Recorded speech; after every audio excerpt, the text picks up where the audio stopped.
If you go on the internet today, everyone claims to be a millionaire.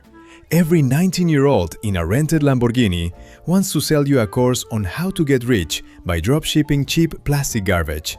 But have you ever wondered who the first actual millionaires were? How did they do it? Spoiler alert, they didn't wake up at 4 a.m. to drink green juice and do yoga. They were ruthless, cunning, and completely insane. Let's travel back in time and look at the absolute worst people in history. First, let's make a rule. Kings, pharaohs, and emperors do not count.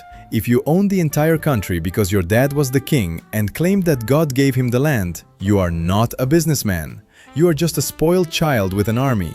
We are looking for self-made scumbags. Enter ancient Rome, the 1st century BC. Meet Marcus Crassus.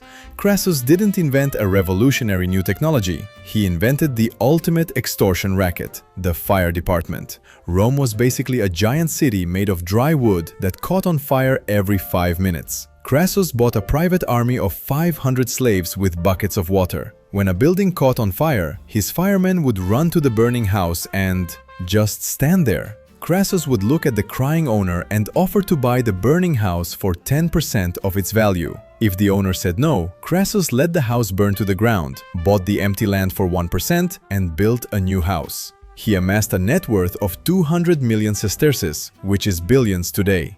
He was the world's first real estate mafia boss. But when did the actual word millionaire appear? For that, we traveled to France in the year 1720. France was completely broke. A Scottish gambler named John Law convinced the French government to stop using gold and print paper money instead. But he needed a scheme, so he created the Mississippi Company. Law told the French public that the territory of Louisiana in America was a magical paradise where native people traded giant solid gold bricks for cheap European mirrors. He literally invented modern marketing. People went completely crazy. Everyone in Paris rushed to buy shares of the Mississippi Company. The stock price went to the moon. People who held millions of these paper shares were suddenly called millionaires.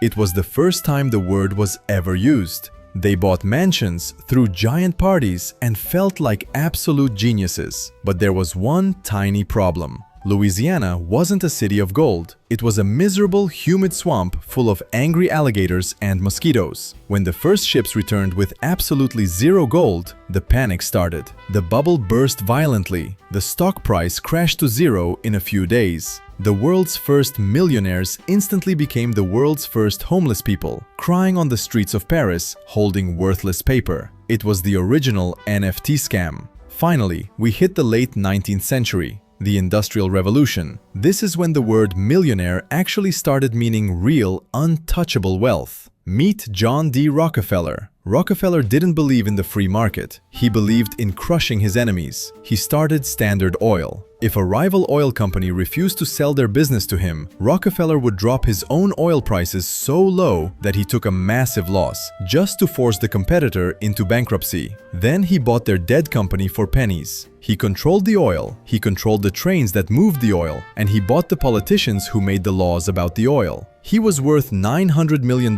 when the entire US economy was only a few billion. So, what is the historical secret to becoming the first millionaires? It wasn't manifesting positive energy. It was letting houses burn down, selling fake swamps to idiots, and building illegal monopolies. If this historical reality check made you cancel your dropshipping subscription, smash that like button and subscribe to Profitable Overthinking. Tell me in the comments, if you were an ancient Roman, what illegal business would you start? See you in the next one!